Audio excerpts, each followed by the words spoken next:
Lanjutan kisah penyamaran pemuda kaya, pemilik puluhan bisnis, yang hidup sederhana. Episode 88.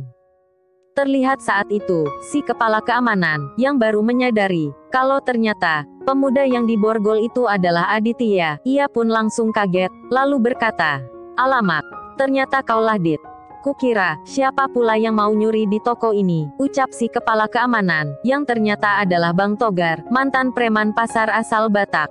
Ternyata waktu itu, Aditya meminta pada Niko, untuk menemui Bang Togar, dan menjadikan dia kepala keamanan di pusat perbelanjaan itu. Walaupun saat itu, saat Niko mengetahui bahwa Togar adalah kepala preman pasar sentral, ia sedikit ragu, untuk menjadikan Bang Togar sebagai kepala keamanan.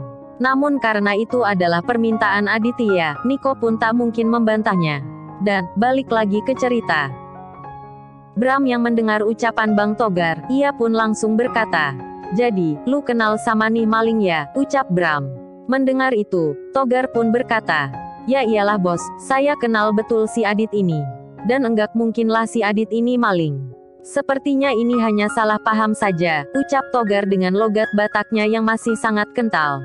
Setelah itu terdengar lagi, Togar berkata pada anak buahnya, Kalian, buruanlah lepasin borgolnya. Kasian tuh, si Adit diborgol kayak gitu, punya otaklah dikit," ucap Bang Togar. Namun, belum sempat melepas borgol tersebut, tiba-tiba terdengar, Bram berkata, "Oh ya, kalau enggak salah, kamu ini dulunya, preman pasar sentral kan?" "Iya betul tuh Pak Bos, saya dulunya preman pasar sentral.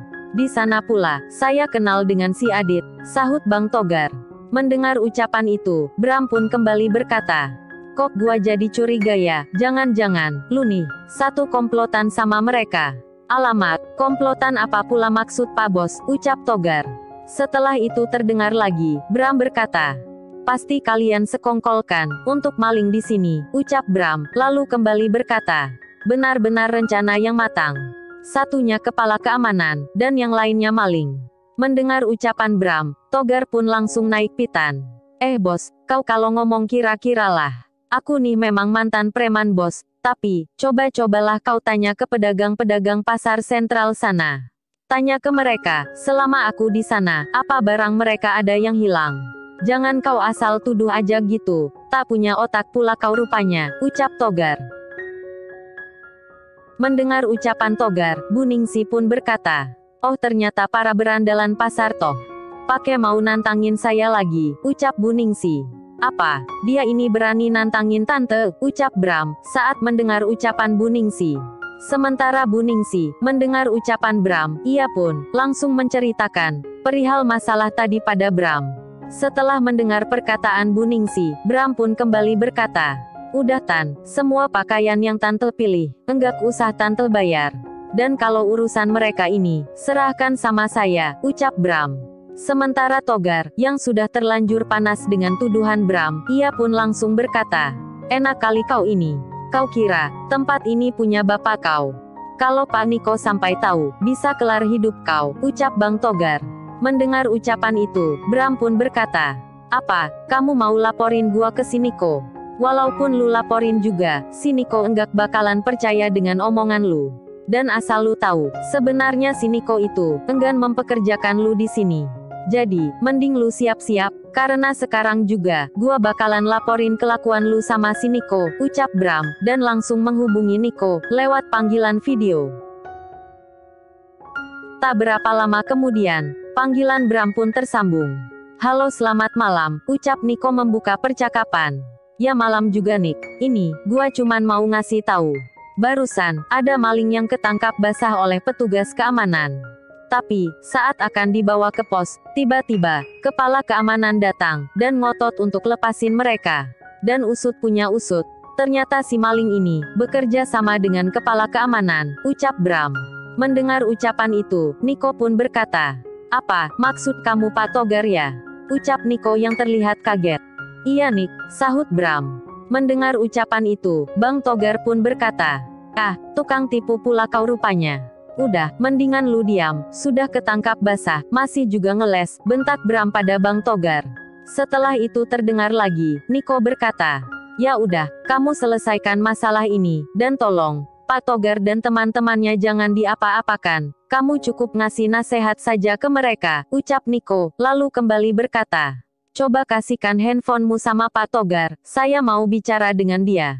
Oh iya, ini orangnya, sahut Bram, lalu memberikan handphonenya pada Pak Togar. Setelah itu terdengar lagi, Niko berkata, Pak Togar, saya benar-benar kecewa dengan Anda. Sebenarnya, kalau bukan karena permintaan dari teman baikku, saya pun enggan mempekerjakan Bapak, apalagi mengingat pekerjaan Anda dulu, ucap Niko, yang telah terhasut ucapan Bram.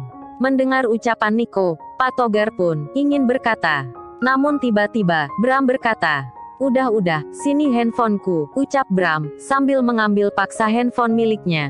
Dan tanpa diduga, saat mengambil handphone miliknya, kamera handphone tersebut malah mengarah ke wajah Aditya. Niko melihat hal itu, ia pun berkata, Bram tunggu, ucap Niko.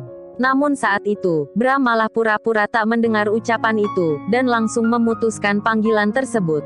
Sementara Aditya, saat itu, ia sengaja tak bicara, karena masih ingin mencari tahu tentang si Bram ini. Kalian, bawa mereka sekarang, ucap Bram. Namun, belum sempat meninggalkan toko tersebut, tiba-tiba terdengar handphone jadul milik Aditya berdering. Mendengar nada deringnya yang khas, Buningsi, Bram, dan para pengunjung lain pun langsung menertawakan bunyi handphone tersebut. Aku hafal banget nih, bunyi nada dering ini, ucap Buningsi, lalu kembali berkata. Tapi enggak nyangka loh, di zaman sekarang ini, masih ada yang pakai tuh handphone.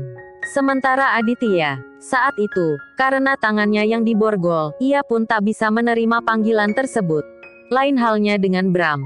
Karena merasa terganggu dengan bunyi nada dering itu, ia pun langsung memeriksa saku celana Aditya untuk mengambil handphone tersebut. Berisik banget, ucap Bram, dan langsung membanting handphone tersebut. Saat itu, Aditya tak mengetahui bahwa yang ternyata menghubunginya adalah Niko.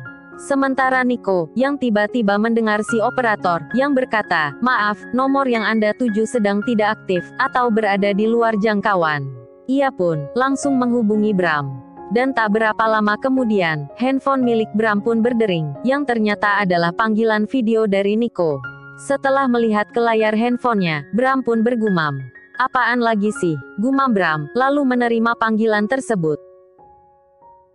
Ada apa Nick, ucap Bram, saat menerima panggilan itu. Setelah itu terdengar, Niko berkata. Sepertinya, saya kenal dengan pemuda yang maling itu. Coba kasihkan handphonemu, saya mau bicara dengan dia, ucap Niko. Mendengar ucapan itu, Bram pun berkata. Udah Nick, kamu tenang aja, biar masalah ini saya yang urus, kamu enggak usah pikirkan soal masalah ini, ucap Bram. Bram, tolong, kasihkan handphone kamu, ucap Niko, yang terlihat serius. Saat itu, Bram terus mencari alasan, agar Niko tak bicara dengan Aditya. Mendengar macam-macam alasan dari Bram, Niko pun langsung berkata, Bram, kamu dengar enggak saya ngomong apa?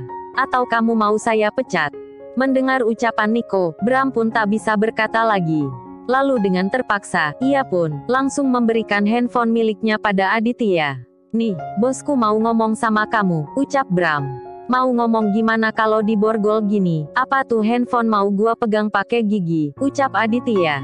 Udah, lu ngomong aja, ucap Bram, lalu mengarahkan layar handphonenya ke wajah Aditya. Dan alangkah kagetnya Niko, saat mengetahui, ternyata benar yang tadi dilihatnya.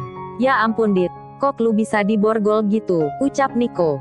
Sementara Bram, yang saat itu masih memegang handphone miliknya, mendengar ucapan Niko, yang sepertinya akrab dengan Aditya, ia pun mulai terlihat panik. Ya, tadi lu kan dengar sendiri, si manajer ini ngomong apa ke lunya, ucap Aditya, lalu kembali berkata. Nick, lu bilangin nih para security, lepasin nih borgol, tangan gua mulai pegel nih, ucap Aditya. Mendengar ucapan itu, Bram yang mulai panik pun langsung berkata pada para security, untuk melepaskan Aditya dan ibunya Syafa. Setelah borgolnya dilepas, Aditya pun berkata pada Bram. Pak manajer, bisa saya pegang handphonenya? Bobo boleh, ini handphonenya, ucap Bram. Setelah itu terdengar, Aditya kembali bicara dengan Niko. Nick, apa udah enggak ada orang lain yang lebih pantas, untuk dijadikan manajer? Kok lu malah ngambil orang kayak gini, ucap Aditya. Mendengar ucapan itu, Bram pun berkata, "Sebenarnya, saya anak dari temannya ayah Nico. Tolong, lu diam dulu, lu enggak lihat, gua lagi ngomong sama bos kamu nih," ucap Aditya, lalu kembali berkata pada Nico. "Nick, enaknya nih orang kita apakan ya? Waduh, kalau masalah itu, gua serahin aja ke lunya," ucap Nico. Mendengar ucapan Nico, Aditya pun kembali berkata, "Ah, kalau terserah gua, nih orang bisa hamsiong lo Nick. Memangnya enggak apa-apa nih, kalau gua apa-apain nih orang. Takutnya, entar dilaporin gua ke bokapnya lagi." Mendengar ucapan itu, Nico pun berkata, "Tapi, kalau hanya masalah salah paham, kalau bisa, diselesaikan aja baik-baik. Ah kalau soal itu, gua enggak bisa terima, walaupun dia anak dari teman bokap kamu Nick. Pertama, gua dituduh maling. Kedua, handphone gua dihancurin. Kalau soal handphone Anda, nanti saya ganti," ucap Bram, yang lagi-lagi memotong pembicaraan Aditya. "Oh gitu ya, nanti kamu ganti," ucap Aditya. Mendengar ucapan itu, Bram pun kembali berkata, "Iya mas, nanti saya ganti dengan handphone Android keluaran terbaru," ucap Bram. Mendengar ucapan itu, Aditya pun langsung berkata, "Oh ya, tadi gua dengar, belanjaan tante kamu mau digratiskan ya," ucap Aditya, lalu berkata pada Bu Ningsih, "Bu ternyata enak ya, kalau punya ponakan seperti ponakan Anda, apa-apa bisa digratiskan." Mendengar ucapan itu, Bu Ningsih yang tak mengerti keadaan saat itu, ia pun berkata, "Ya iyalah, makanya, kalau bergaul tuh, harus lihat orangnya dulu, jangan asal bergaul. Nick, lu dengar sendiri kan, apa lu masih mau pertahankan manajer kamu ini," ucap Aditya. "Kalau udah gitu, gua enggak bisa ngomong lagi Dit. Kamu bosnya, semua keputusan final, ada di tanganmu," ucap Nico. "Ya udah, nih lu ngomong sama manajer kamu," sahut Aditya, lalu memberikan kembali handphone tersebut pada Bram. "Nih, bosmu mau ngomong," ucap Aditya. Lalu, bagaimana kelanjutan kisahnya? Nantikan di episode selanjutnya.